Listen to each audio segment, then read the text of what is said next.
The steroid era was one of, and maybe still is, the biggest era to ever happen in baseball.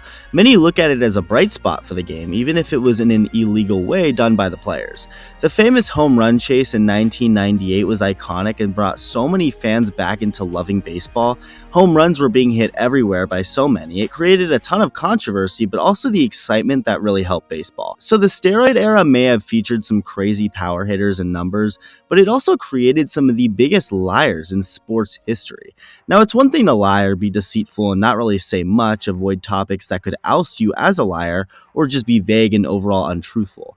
But it's a whole other thing to blatantly lie, to tell the whole world that you did not do what you were being accused of, maybe go as far as to trash your accuser when you know they're telling the truth the entire time and you are the one lying to everyone. And in this video, I'm going to go over some of the people most guilty of doing that. Really quick, I'm trying to get to 140,000 subscribers before 2024, so if you enjoy the content or are new and haven't hit that button yet, consider doing so. Thank you. March 17th, 2005 was a very historic day in baseball, not because of what happened on the field, but what had happened on Capitol Hill in Washington, D.C., when the House Committee on Government Reform put 10 baseball players and executives under oath in an 11-hour hearing as a way of trying to put pressure on Major League Baseball into toughening their policies and policing on steroids. Of those players in the Capitol that day, 3 of them were particularly most notable. I mentioned the famous home run chase of 1998, and the 2 players who were a part of that chase were 2 of the 3 I'm referring to: Mark McGwire and Sammy Sosa, 2 players who did take steroids. And McGwire was more of the first kind of liar I explained, the type of liar who just doesn't say the truth rather than blatantly denying the truth. Mark McGwire made it clear in his opening statement that he wasn't going to say very much, saying that his lawyers had advised him that he cannot answer these questions without jeopardizing his friends, his family, or himself. And when asked by Congressman Elijah Cummings to give a clear answer about whether he had used steroids, McGwire refused to answer, with Cummings asking him if he was taking the 5th, only for McGwire to respond back by saying he's not there to discuss the past and that he's there to be positive about this subject. So McGwire was of course very non-transparent during this hearing, but a couple of years later, McGwire would come out and openly admit that he used steroids and PEDs, while also saying he regretted the way he went about that testimony in 2005. As for the man McGwire beat out for the historic 1998 home run chase, Sammy Sosa, he was a little more of a blatant liar, saying through a translator in Spanish, and I quote, "To be clear, I have never taken illegal performance-enhancing drugs. I have not broken the laws of the United States or the laws of the Dominican Republic, and I have been tested as recently as 2004 and I am clean."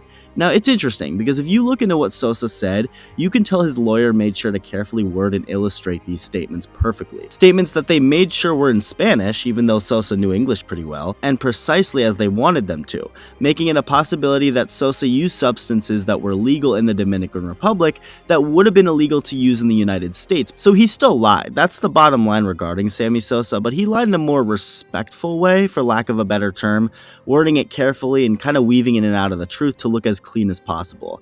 But then you have the third most notable player from this hearing, Rafael Palmeiro. Unlike McGwire and Sosa, Palmeiro was actually kind of looked at as the good guy during this hearing, someone who has clear Hall of Fame numbers throughout the course of his 20-year career, finishing those 20 years with 569 career home runs. People thought he wasn't as big physically as everyone else and had a relatively normal build. He didn't get much attention before or after the hearing, not mentioned much in any coverage of it, and whenever he was mentioned, which of course was rare, he was applauded for what he said and for being as straightforward as he was compared to McGwire and Sosa.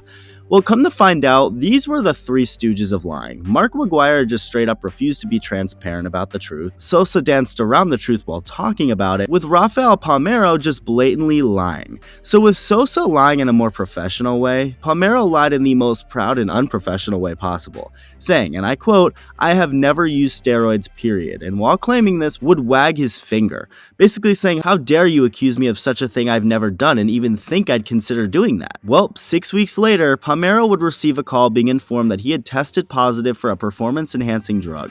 This was eventually released to the public, and his reputation was of course never the same again, for the worse, with him going on to blame teammate Miguel Tejada for giving him a B12 injection, with Tejada being cleared of any wrongdoing because B12 is a legal vitamin, a vitamin he gave to Palmeiro a long time ago, according to him, with Tejada himself saying, quote, "It doesn't bother me because I'm not guilty. I've done nothing wrong. I just gave him B12 and B12 is legal. You don't get caught for B12.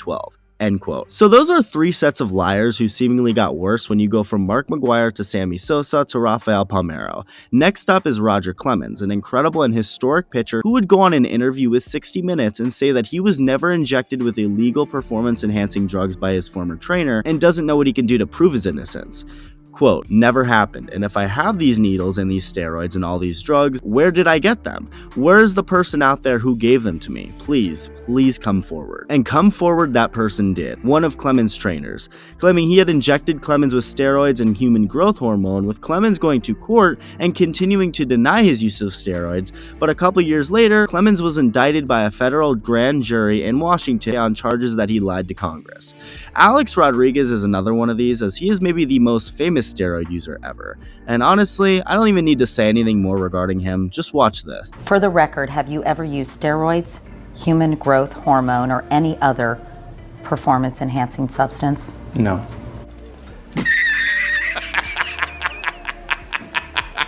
Have you ever been tempted to use any of those things?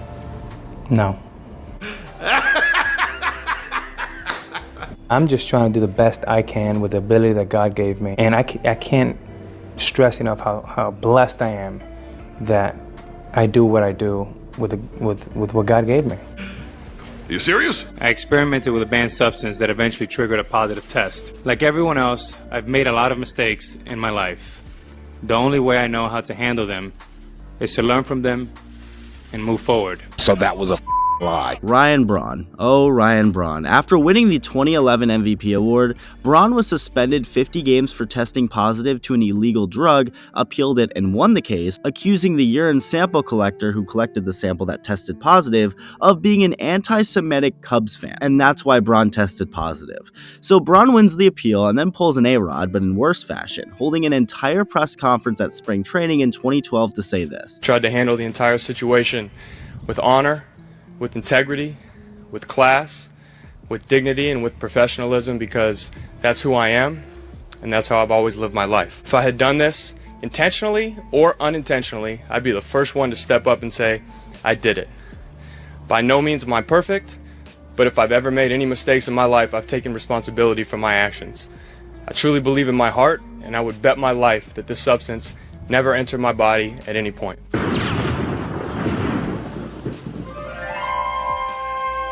On July 22, 2013, like clockwork, Braun would come out and admit to using performance-enhancing drugs during his 2011 MVP season, getting suspended for the rest of the year, a suspension that actually had more games than usual for steroid use at the time, because of how angry MLB officials were by Braun's speech in 2012, with the league considering Braun's speech, as well as his attacks on the urine collector, to be conduct detrimental to baseball and offense punishable under the collective bargaining agreement, and with that, Braun accepted the additional games without appeal because of how overwhelming the evidence obviously was against him. Let me know who the worst one out of all these is, and if there's anybody worse that I didn't mention. Thank you for watching, and I'll see you in the next video.